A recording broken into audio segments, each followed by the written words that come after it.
Það farið að síga á seinni hlutan hérna hjá okkur í föstudagsþættinum en við verðum þó að tala um það auðvitað kominn október og það bleikur október að sjálfsögðu en bleika slaufan fór í sölu í dag og hingað til mín komin Eva Óskarsdóttir frá Krabbameinsfélaginu hérna á Akureyri, vertu velkomin. Takk fyrir. Þetta orðið bara svona ómissandi hefð fyrir marga og sko að kaupa bleiku slaufuna og leggja þessu góða málefni lið og auka meðvitund þennan mikilvæga málaflokk og sko þetta er orðin ansi mörg ár sem að bleika slaufan hefur verið til eða ekki? Jú, sko þetta byrjaði árið 2000 þá var þetta bara svona einhver lítill borði sem var seldur og árið 2007 þá var fyrsta skipti sem að þetta var gert að meiri svona skartgrip. Já. Og já, þannig að þetta komin ansi langur tími. Já. Og verður alltaf bara flottara og flottara með ári hverju. Já, heldur betur. Þetta akkurat, sko, þetta alveg stórglæsileg.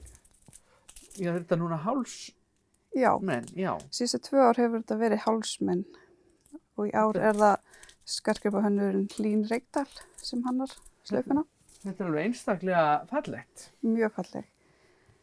Þannig svona ekkert allir sammála, sumir voru svona pínufúlir, þetta var ekki lengur næla, þeir eru búin að vera að safna öllum nælunum, sko. Já. En svona persónulega finnst mér skemmtilega að hafa þetta sem hálsmenn. Já, einmitt, og ég meina það bara gaman að hafa fjölbreytni í þessu líka. Nákvæmlega. Þetta sé ekki alltaf eins. Einmitt. Nei, og hún fór samt í sölu í dag, 1. október, og verður til sölu í október, ekki sant? Í 14 daga. Í 14 daga, já. Þannig ég mæli með að allir nái sér í slaufu sem fyrst. Já. Þegar það rauninni bara þetta tímabil sem hún seld. Og hérna,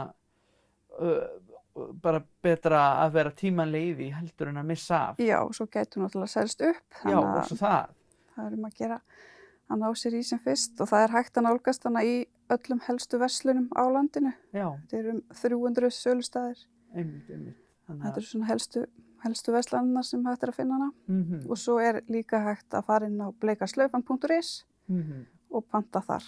Já, þannig að fólk ætti ekki að setja það fyrir sig sko að það sé erfitt að nálgast hana. Nei, þetta ætti ekki að fara fram hjá neinum. Nei, einmitt. Og við bara hvetjum alla til að gera það sem fyrst til að vera örugg með þetta. Og þetta náttúrulega bara hluti af sko hérna að starfinu, þetta náttúrulega dálítið partur af starfinu hjá ykkur, ekki satt? Jú, í Krabbameinsfélaginu. Algjörlega. Þetta rosa stór mánuður hjá okkur, þessi bleiki október.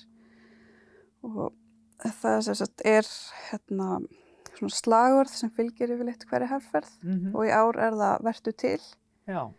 Það svona svolítið margþætt meining í því. Já. Það svona bæði beint bara til okkar persónulega að muna að vera til njóta lífsins.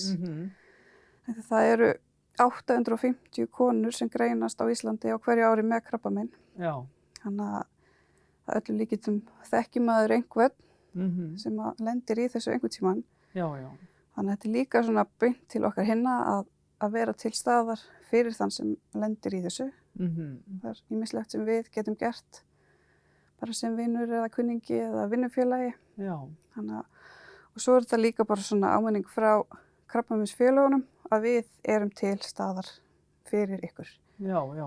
Þannig þetta teikar í ansi mörg box og margslungið og margþætt. Já, algjörlega.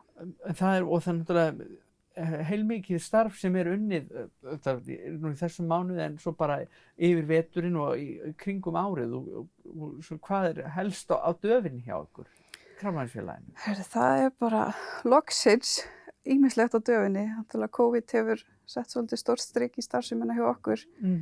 Því að okkar hópur oft ónæmisbældur og hefur þurft að halda sig mikið heima. Já. Þannig að við erum svona bjartari tímar núna. Og við erum svona loksins að fara af stað með alls konar hópastarf og námskeið og ýmislegt. Og það við vorum að gefa út haustdagskrána okkar sem í bleiku dagskránu hjá hann 4. Já. Þannig ég hvet alla til þess að kíkja í hana og sjá hvað í boði hjá okkur. Kynna sér málin. Já, það eru bæði kvenna- og karlahópar sem hittast einu sinni í viku. Já.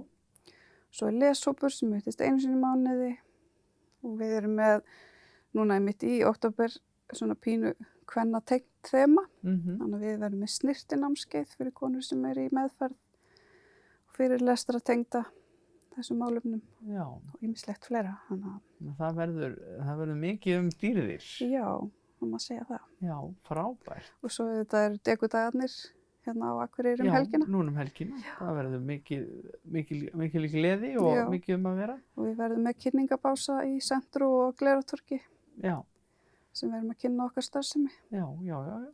Þetta pínur kannski svo uppskeruhátíð líka, er það ekki? Jú, algjörlega.